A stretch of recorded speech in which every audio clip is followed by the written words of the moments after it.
We are happy to have Mayor Eric Pappenfuss with us today from the city of Harrisburg, and so much of what we've talked about has been focused on the city of Harrisburg, and I think as we've all discussed, no matter where we live throughout the region, the city of Harrisburg is the heart of our state as the capital city, and what happens in Harrisburg impacts the rest of our communities no matter where we are. So Mayor Pappenfuss will be giving us somewhat of a state of the city and talking about some initiatives and maybe having time for Q&A if there's time at the end. And you have the mayor's bio in your packet, so I'm not going to go through that in detail. I'll just ask you to please join me in welcoming Mayor Eric Pappenfuss. Thank you. Thank you. Thank you. Wonderful. Okay, put that there. There will definitely be time for Q&A, so don't worry about that. I understand you've already heard from Greg Rothman, Representative Delosier, and Kim, and Senator DeSanto. So let's start with a bit of bipartisanship. That is our team on the Hill. Although majority Republican and from the surrounding areas, they are the ones that are currently working with the city to try and change the law, which will allow the city to exit Act 47 this year. Now that's sort of complicated, so let me start with that. About 5 years ago, when the city was on the brink of bankruptcy, the state stepped in, and we became the first city in Pennsylvania to be put under receivership, which basically meant our elected officials were asked to step aside, and the state came in and appointed individuals to try and deal with what was then almost $1 billion in outstanding debt. An incredible story, rife with corruption and poor timing and bad investments and you name it. It was a disaster. I was at that time a very happy father and businessman in the city, had no thoughts of running for office, but it got so bad that I was literally concerned that taxes were going to go through the roof, the city was going to collapse, and we were making national headlines throughout the world at that time for all the wrong reasons. That inspired me to run, but the bottom line was we sold or disposed of our incinerator. We sold, basically leased for 40 years, basically a sale of our parking assets.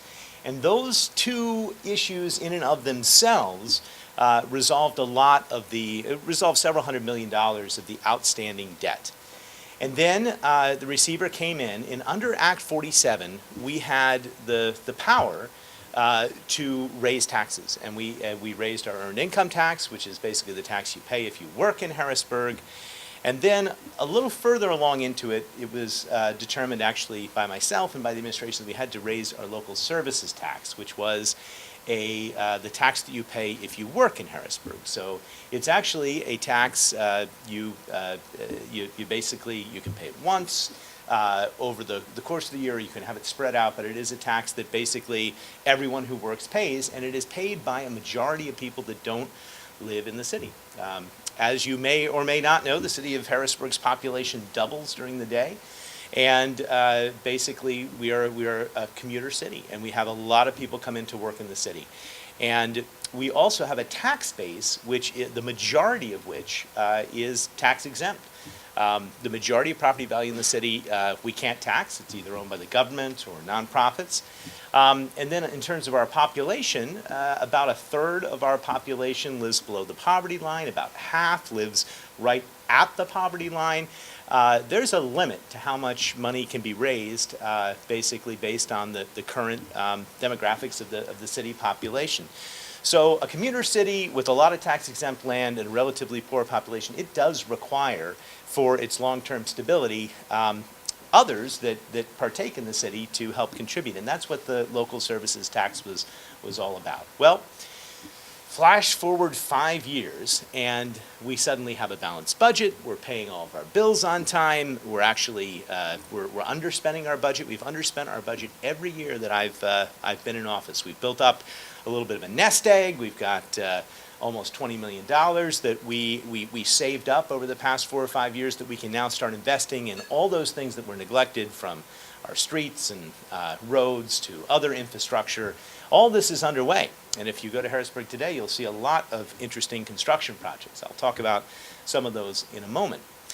But the state, in its wisdom, passed a law for Act 47 that basically came with a time clock. And it said you have 5 years to sort of turn things around. And then we're basically going to kick you out of Act 47. And when they kick you out of Act 47, you lose your extra taxing authority. So the way the law is currently written, everything that we've done, all the hard choices that we've made, the majority of which fall on the residents themselves, some of which fall on commuters that are coming in and working in the city, all of that is set to expire in September. That revenue, that extra taxing authority, produces about $12 million of revenue for a general fund budget of about $60 million. We've got other budgets that deal with streets and roads and liquid fuels, neighborhood services, that sort of thing. But $60 million is our general fund budget. So 20% of our budget is set to disappear here in September. So we have been in an all-out push, and I've been working with both sides of the aisle, especially with Senator DeSanto and Representative Kim, but also with Representatives Delozier and Rothman to educate the folks on the Capitol Hill to basically tell them what we need to change in the law. And we're looking to see if, with the budget that is passed this summer, we can get a law change which will allow Harrisburg to basically keep what it already has. That's the pitch. We're not asking for any new authority. We just want to keep what's working. We'd like everyone to recognize that they, as a city that was in receivership and a city that the Commonwealth actually took over, the Commonwealth should have a special stake in our long-term health and stability. There's also an obvious sort of symbiotic relationship between the city and the Capitol, whereby the Capitol needs the Commonwealth needs the capital city to be economically strong and viable. And all of the people that work in the Capitol get to see the city on a daily basis. So we're trying to get them to pass some form of a law which will basically allow us to keep our authority. So stay tuned. That's happening right now, and will probably come to fruition over the summer and will hopefully happen before September. If we don't do it, the options are we go right back into receivership, and that undoes all the good things that we've done, which doesn't make a whole lot of sense, or there's a short-term extension, but then we have to go right back to lobby again the following year and the year after until we get it fixed. So the point is that there are bipartisan leaders that are interested in working together to help Harrisburg, and that's how we've gotten to the good place that we currently are in, and I think it is definitely how we're going to continue to move forward as a city and as a region. So that sets the stage for basically the history of where we are, and let's talk a little bit about what's going on in the city. I thought we could start with maybe everyone's favorite topic, which is parking, because that's been very much on everyone's mind. We did a pretty amazing thing. So I already told you that one of the ways that the city got out of this debt back in 2013 was it had to give up its most valuable asset, which is all those parking garages in the downtown. They were leased for 40 years, actually to the Commonwealth itself. And they are operated, the Commonwealth has them operated by a company called SP Plus, Standard Parking. It's one of the largest parking operators in the country. Well, the way the deal was set up, the city doesn't really get a say in much of anything. We get the bully pulpit. I get to speak to people like you. I get to give press conferences, speak to the media, rally business owners and residents, but we don't get a say over the budget. And up to this point, they have been very conservative, and the folks that do get a say over the budget, including the bond insurers from New York City, they're used to paying enormous parking rates. I mean, you can't go to New York City without paying something like $40 for the first half hour. You know what it costs to park in New York City. So their philosophy is let's just keep basically raising the rates to generate the money that we need, and everything will be fine. And the city from the very beginning has been saying, no, no, no, this was already quite a shock. You already took basically a system that hadn't been enforced, that people weren't really paying much of anything, quarters here or there. You've raised the rate to $3 an hour. That's a big change. Parking in the garage, even more expensive than that. Monthly parking rates of a couple $100s. That's enough. If you go up higher, especially in the short term, you're just going to drive more people away. Because a parking system is not like a sewer system. You don't have to have water, or you don't have to utilize the system. And that model is sort of based on, you raise rates to do what you need to do. Parking, you've got lots of choices. You could go into downtown Harrisburg to dine, or you could go into the suburbs and park where it's free and ample and abundant.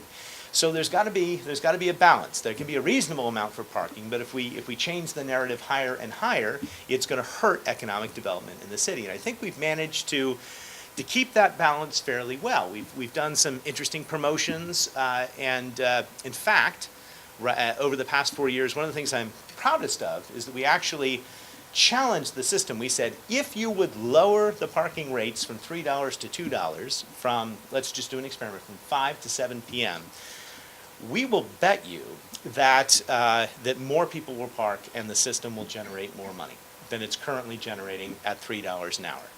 And the only way I could get the parking system to sort of take this bet was the city said that we would subsidize the experiment. So if the system were to lose money, basically you take the amount that was earned from 5 to 7 in the first year, compare it to the amount that was earned in the second year at $1 lower rate. If that was less, the city was going to simply write them a check for the difference. And if it was more, then we could leave the rate lowered. We did that experiment early on. The system was willing to sign up for that, and in fact, more people parked, and the rates got lowered to $2. Well, this year, working with the downtown restaurants and the business owners, we came up with a plan which said, why don't we take the total amount of money generated from 5 to 7, and why don't you just sell us the meters? And what we'll do is we'll bag the meters, or we'll declare them free from 5 to 7, and we'll promote it, and we'll encourage people to come down and experience a wonderful happy hour, come to dinner earlier in the city of Harrisburg. And furthermore, we'll split it. We'll split the cost between the city, the county, and the improvement district, which basically represents all those businesses in the heart of downtown. And businesses pay an assessment to be a part of the improvement district. They were all eager to do something about the parking, so the board of the improvement district voted to put $50,000 towards the plan. Well, we put that whole plan together, and it just started April 1st, and we are basically guaranteeing, the three of us, the same amount of money that the system would have raised from 5 to 7, including the amount of money that it brought in from parking tickets and enforcement. It came out to $270,000. Now think about that for a minute. It sounds like a lot of money, but it's not actually that much money for all parking meters, 93 of these multi-space meters, all throughout downtown Harrisburg, from every day from 5 to 7, Monday through Saturday. Not really that. Then split it 3 ways between the city, the county, and the improvement district, and it's a relatively small economic investment that we think is going to result in a lot of auxiliary benefit. So the city authorized this for a year, but we also put some of the onus on the improvement district and the businesses, and we said, if you want to renew this for future years, you've got to show us that this is working. First, you have to help us promote the program, so all of your customer bases, make sure that they know that they can come down and park for free from 5 to 7. But also, you're going to need to keep track of the number of tables that you serve if you're a restaurant, or the number of tickets you sell if you're Gamut Theater or the Symphony, and we're going to compile all of this data at the end of the year, and we're going to actually see, did more people come down and spend more money from 5 to 7 when we made parking free? And there are a lot of myths about parking. People have a lot of thoughts about how it might do this or how it might do that. Well, here's an actual sort of nimble city led experiment to actually collect data and spur economic development and empower businesses. And I don't think anyone thought that when we leased this asset, we'd have any ability to do something like that. And it was hard to put together, but by basically guaranteeing them certain revenues, we've been able to experiment within the constructs of that system. And I think that's good for everybody. So come down from 5 to 7, park for free. They've literally changed the meters, and we've got some new signs and decals on them that says sponsored by Dauphin County and the city and the Downtown Improvement District. So that's a really good thing. So parking is very much on everyone's mind. If you look throughout the city of Harrisburg today, you're going to see, as I said before, an awful lot of interesting construction. So first of all, you have the hospital, UPMC Pinnacle, which is growing by leaps and bounds. Recently, if you drive down 2nd Street, you know that they have a building there which continues to get higher and higher and higher. They've added a few floors, and now they've added a few more floors this year. And just up the street, on Chestnut Street, Harrisburg University has announced what will be the single largest private investment in the city of Harrisburg, possibly ever, and certainly since Strawberry Square. The whole Strawberry Square concept was developed. And that's now been, 40 years since Strawberry Square has been around. So they are proposing a high-rise and basically a new nursing school. Because there are fields in this economy in which if you all want to go into nursing, you will be guaranteed a job, a good paying job, and the hospital alone they can't hire enough qualified nurses. So the idea is to expand into a nursing school, have that naturally feed the medical industries here in central Pennsylvania, but also put in a new hotel conference center, have some retail, and include student housing. Now, when I took office, Harrisburg University was in real trouble. It wasn't able to attract a lot of students. It had a lot of debt associated with the opening of that university. But it has had a remarkable turnaround over the past 4 years as more and more people from around the world, and this has been the key, they've attracted a lot of international students, but people from around the world have seen the value in higher education, especially in an increasingly competitive economy. People from all over the world recognize the importance of an American degree. They have built up their student population to extraordinary numbers, so much so that they can justify building this new structure, which I think it's supposed to have about 400 units just for students themselves. They've also increased their faculty. It's a real success story, and I think that success story sort of mirrors the growing confidence and just appeal of the city, because people are coming from all over the world to want to live in Harrisburg. So that project, which is in the final stages of the sort of design and selection process, that'll be the first major change to the downtown Harrisburg skyline that the people are going to see in a long time, and it's going to be dramatic and bold and big. That probably wouldn't have happened had there not been other investments slowly happening. And one corporation which has done a lot has been Harristown. Remember, Harristown started originally developing the big mall concept for the downtown, and invested in state tower buildings, which the city assisted in developing. We've had a lot of state workers in Harrisburg, in part because of all those development efforts. They've done some incredible things. If you haven't been downtown lately, and I think probably most of you have, you know that we have a grocery store, you know that we have some amazing new restaurants, a beautiful new Rite Aid, basically a whole many new commercial businesses have opened up in the downtown. They've strung lights across 3rd Street, and we have block parties now, and it's really terrific. And one thing which they've done is they've taken a lot of old industrial office buildings, and they have converted them into apartment buildings. And as they've done it, slowly but surely, project after project, and we're now up well past 100 different units in all sorts of different buildings, more and more people have started to move into the city and into those buildings, and you're beginning to see for the first time, again, first time in about 60 years, that the city's population is beginning to grow. if you look at the census tracts for the city of Harrisburg, you'll see that our high point in population was way back in 1950. Then suburbanization basically began, and in the 60 census and 70 and 80, the population started to decline. And we were about half. Our population now, at the last census in 2010, was about half of what it was in 1950. And the new census, which is controversial, of course, because of the question about citizenship, but which is already underway and is going to be moving forward. It is my belief that we are going to see in that new census for the first time an increase in Harrisburg's population, stopping a sort of 60-year trend downward.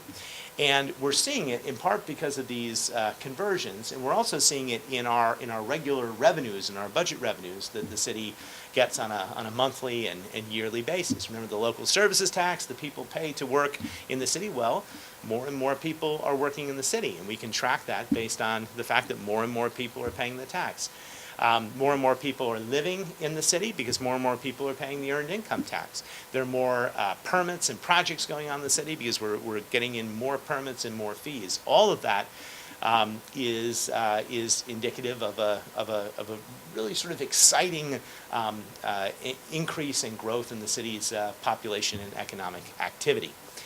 Now, a little further in the city, you may have seen that we got some exciting news in the latest federal budget, which is that the long-planned federal courthouse has actually had the money appropriated and is in the budget and is now guaranteed for the Harrisburg Courthouse. So construction is set to get underway here next year, and it's going to be a major new building. This is on the corner of Riley Street, in between 6th and 7th Street, right across from the big Vartan condominium building there on the empty lot.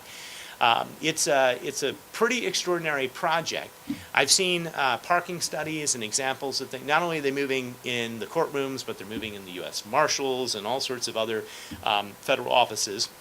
That's going to have a ripple effect because it's going to open up the federal building itself, the big black skyscraper in downtown Harrisburg. That can be redeveloped, maybe into apartments or other uses.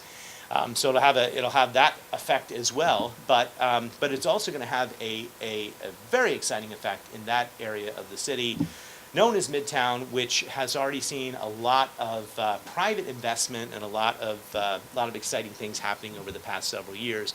Another thing that I'm really proud of is the current state of the Broad Street Market. When I took office, the Broad Street Market was actually closed. It was shuttered, and in the December, right before my inauguration, I had all the board members of the Broad Street Market offer their resignation and say, can't make it work. It's a failure. They wanted out because they didn't want to be held liable for the mess that was going to be the sort of collapse of the market. People had stopped going. There were lots of vacants. The operators and the tenants couldn't get along. We established a task force, and we converted the leadership of the market to a new nonprofit. We have sort of vendors and experts in food and agriculture all on the board. Brought in new management, signed a long-term lease with the city for this new nonprofit, and now the Broad Street Market is oversubscribed. If you go on a Saturday, who's been to the Broad Street Market recently? Anyone been to the Broad Street Market? You know how busy and how hopping and how wonderful it is, and it really was not that way as recently as 4 years ago.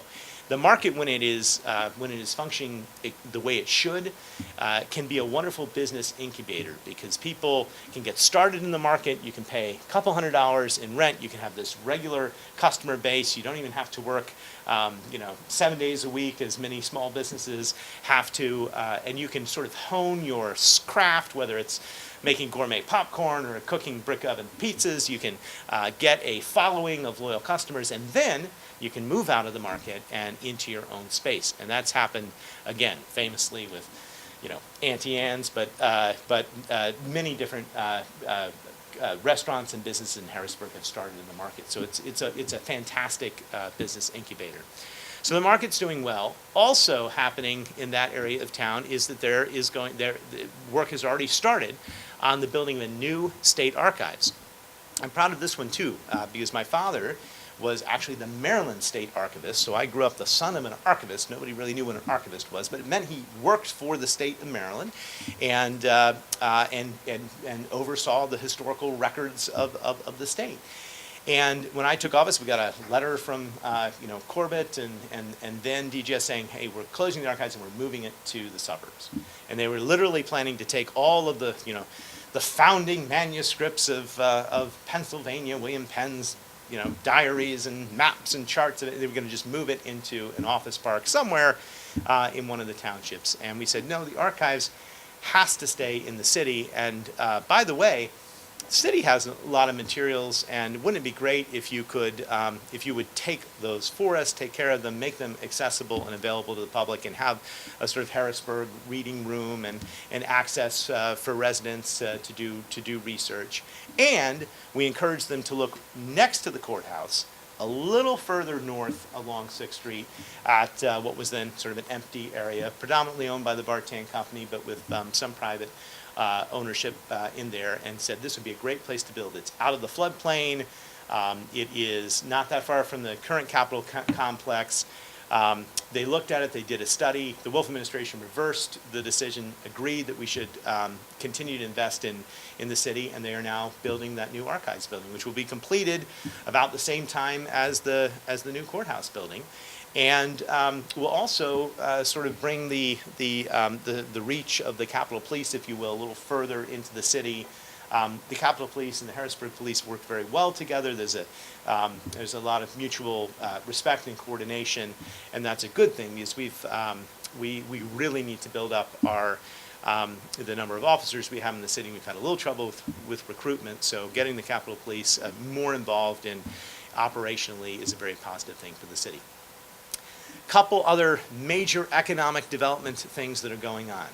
When we took office, there was a lot of scattered efforts to try and deal with blight in the city of Harrisburg.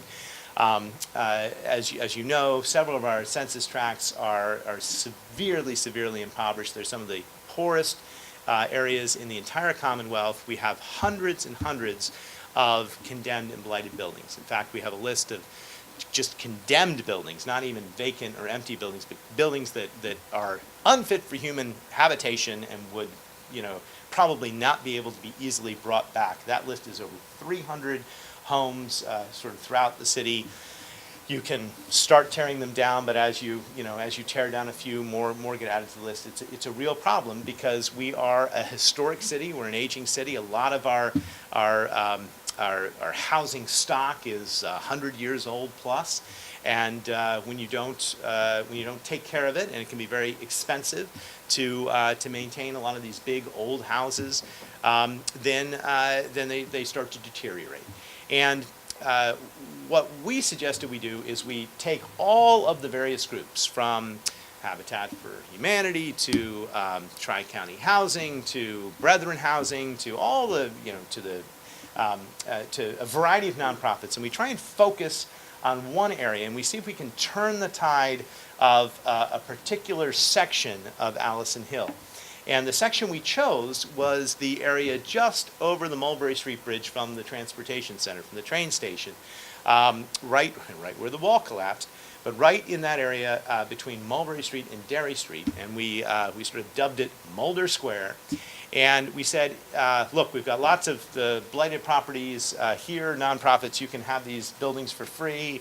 Let's all focus our energies and try and turn that area around. And one of the major partners was the Housing Authority, and they've done an incredible job. We've demolished, and I encourage everyone to do this, take a drive over the Mulberry Street Bridge into Allison Hill sometime soon, and see all the construction and new development which has occurred there really within the last 3 to 4 months since they got that project underway. It's extraordinary. We're talking about dozens of new affordable homes, but we're also talking about a variety of renovated houses. Now, I'll give you an example. We just sold a couple months ago to a new homeowner in the city of Harrisburg. One of the houses that TriCounty Housing had rehabbed, sort of in collaboration with the city and the redevelopment authority. We'd given them a handful of about 7 properties. They're slowly working their way through fixing them up. Well, they rehabbed this row house that was right there on Hummel Street in that area of Mulberry Square, and it just sold for $80,000. And the average home sale price for that area prior to that sale was about half that. It was about $40,000. And so as you raise home values, and we're not talking about gentrification here, we're talking about basic economic empowerment in an affordable, and I'll tell you how affordable it is in a moment, but as you begin to do that, you begin to develop and incentivize investment, because if people, one of the ways to deal with blight is to encourage individuals to go in and fix up a home and then rent it or sell it. Well, they can't do it if they have to spend $70,000, $80,000 to renovate a home, and they can only sell it for $40,000. But they can maybe start to do it if they can sell that home for $80,000. That's why it's significant. And we passed something in the city of Harrisburg called the LRTA, which is tax abatement, which basically says that if you go in and you fix up a property, we will not reassess you and then tax you on those improvements for 10 years. Up to 10 years, up to 100% free. There's some requirements, there's some details, we can go into those, but basically you can have up to 10 years tax-free, which means you buy a house for $1, it's really $200. There are hundreds of houses right now available on what's called the repository in Dauphin County, which are available to you right now for a bid, and the minimum bid that they ask for is $500, but it's essentially for a nominal sum. Well, you buy one of those homes, and you invest $50,000, $60,000, $70,000 into fixing it up, and it will not be reassessed. So you'll continue to pay basically nothing in taxes, and because currently it's assessed at just a couple $100. Land maybe a little bit more. So that's what happened with this home that the new homeowner bought for $80,000. Because the taxes were so low, would you like to guess how much they ended up paying in taxes all in for an entire year on that property? Less than $600. Less than $75. It worked out to about $50. And so their mortgage payment, their average mortgage payment, this is for an $80,000 home with their average mortgage payment was under $500 with taxes and insurance included. And they were currently paying to rent, and she had, this family with children, a relatively, a 2-bedroom place for about $800. So they were able to buy for, significantly less than they were able to rent. They were able to do it, and they got this phenomenally, beautifully renovated row home, and they have a guarantee on those taxes for 10 years, and then who knows? At that point, hopefully the neighborhood will have improved to such a degree that they can sell the home for a profit, or they can move or stay or do whatever they want, but they'll have economic empowerment. So those are just some of the exciting things that are going on. We're also engaged in a lot of transportation projects and plans in the city of Harrisburg. One of the big ones that's going on right now is the 3rd Street revitalization project. We need to repave and redo all of our roads in the city of Harrisburg. We basically did a study, a survey, where you have a computer, carried by a vehicle that's gone over all the roads and did an assessment based on their quality and their condition. And it's bad. And it's bad in part because the city did not invest in infrastructure. One of the reasons that we need to keep that taxing structure where it is because for years we just didn't spend money on infrastructure. This happened on the water and sewer side too. We didn't really get into this. I'll just say very briefly, one of the things that happened was, in order to sort of feed its spending frenzy, the city would just take the money that ratepayers paid for water and sewer and use it to do all sorts of other things, buy artifacts, invest in risky schemes. And they never, which is illegal, but then they didn't end up reinvesting in our sewer system or our water pipes or anything like that. So we have an aging, crumbling infrastructure underneath the streets, not just the streets that you can see. Capital Region Water has invested in, has a plan to spend several $100 million over the next 20 years to upgrade a lot of our stormwater systems. There's a consent decree with the federal government that says we have to do this. One of the reasons they split Capital Region Water off from the city, this happened under receivership, was to make sure that that could not happen, whereby you'd be tempted to take money that was dedicated for one thing and spend it somewhere else. Well, we have limited ability to fix our streets and roads, but we do have some money. And as I said, we've been underspending our budget to sort of save up more money. And ultimately, our road projects and big infrastructure projects, those are the sorts of projects that are appropriate for some sort of longer-term public borrowing. And the goal of the city is to get back in a position where it could have a credit rating again, where it could be able to borrow money to deal with major infrastructure issues for the city. In the meantime, we're scraping and saving every penny that we have, and we're investing a couple $1 million into this 3rd Street project. And we decided we had to start with some of the roads that sort of went from city line to city line, that were the most heavily trafficked, most frequently driven on in the city, and needed repair. And 3rd Street was a good candidate. But we're working with Capital Region Water at the same time to not just repave the road, but also put in all of this very interesting green infrastructure, and to make the road safer for pedestrians. New crosswalks, things that they call bump outs, which are basically you take intersections and you make the area for pedestrians wider, and therefore the crosswalks become shorter because there's less distance that pedestrians have to cross. It slows the traffic down. 3rd Street is a sort of commercial and residential strip. It's not major for commuters, and we're doing all of this, new trees, new lighting, in an effort to really increase the walkability and the appeal of the city.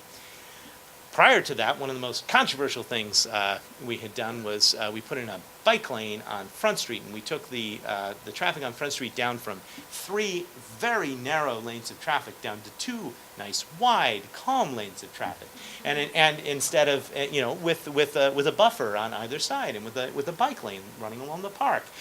And everybody was terrified by this change and thought it was going to be a disaster, and it's worked out incredibly well. It's been fine. And there have been no accidents. There have been people enjoy using the bike lane when the weather is nice, and it's much easier to drive. In the old days, you'd be right up on the curb, and there just wasn't enough room. But we also sort of calmed things down, and we have a plan to do this for 2nd Street as well, which is basically to take 2nd Street and to make it a 2-way street, going north and south, and eliminate the commuter traffic going out of the city through 2nd Street, which is a residential neighborhood, and bring it up to 7th Street, which near the new courthouse and now near the new archives, which is this beautiful, well-lit, wonderful street which nobody uses. And that's part of a long-term future transportation strategy, sort of project after project. And we are also hoping down the line to see if we can create a new exit entry to the city of Harrisburg in the north at Division Street, where the Uptown Plaza is, where the old William Penn High School is up for sale. We'd like to have a bridge that basically unites Hack and Wildwood with the city. One of the great fantastic benefits of living in the city is Wildwood Park. Did you all know Wildwood Park was in the city of Harrisburg? Well, it is, but it's hard to get to. You have to, go down Cameron Street. You have to go up to Lingostown Road. You have to go, very difficult. Also, Hack, our community college, is disconnected in that sense as well. It's hard to get there. The farm show a little bit disconnected. We'd love to have a sort of northern connection there over the train tracks at Division. We think that would be a terrific idea. It would also take some of the traffic pressures off Cameron Street, which is a very highly trafficked street.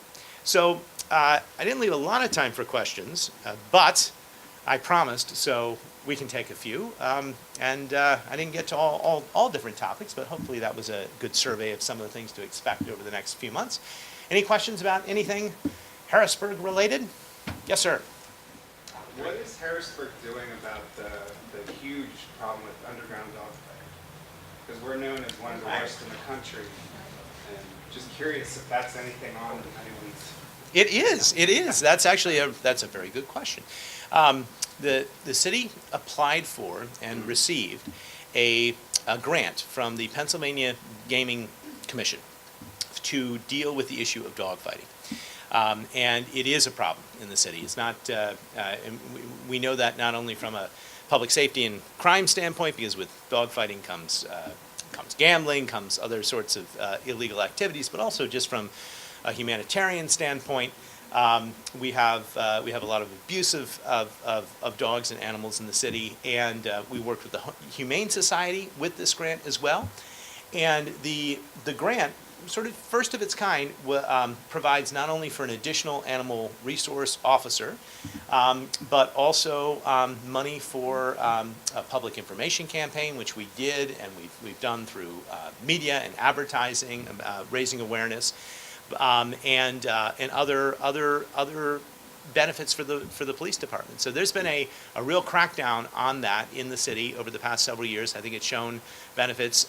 In fact, the grant was held up by the Gaming Commission as being an example of how to really deal with that problem statewide. So I think we're doing good things on that. Good question. Other questions, broad or narrow, or on any topic? Will you stay for a selfie? Oh, of course I'll stay for a selfie. All right, well, there we go. I guess it's 11 o'clock. Okay, one more. Yes? I just want you to comment a little bit on the arts community in Harrisburg. Sure. With the revitalization or growth of economic stuff that's happening. Yeah. Any thoughts on what's happening there? Yeah, the arts community is near and dear to my heart. When I first took office, I put together a sort of arts commission. Got a lot of people working together. We have incredible resources in the city of Harrisburg. They're wonderful draws. Some of them are absolutely thriving. If you take Gamut Theater, which I mentioned earlier, beautiful new facility in the downtown, renovated old church. The city has helped fund that through grants and Impact Harrisburg and other things. They've taken off. They do incredible productions. I was just yesterday at an event at the Susquehanna Art Museum. I got to see their new exhibit on portraiture. Has anyone had a chance to see that? The museum is possibly one of the best kept secrets in all of Harrisburg. It's an amazing space. They've done a wonderful job curating a series of exhibits which are really national level exhibits here in Harrisburg, and they have an incredible facility. They do art classes for our youth. They do a lot of outreach. They still have the Van Gogh bus, and their new facility has really been terrific. I could go on and on about the arts community, but we are fortunate. One of the reasons I think that people are attracted to city living is they are also attracted to that creative culture of whether it's a maker's culture or just the idea of living in a community that values art and entrepreneurship associated with art. I think is one of Harrisburg's greatest assets. So, yeah. Here, why don't you sit? I think I'm joining this person. We're going to film it. 2 seconds.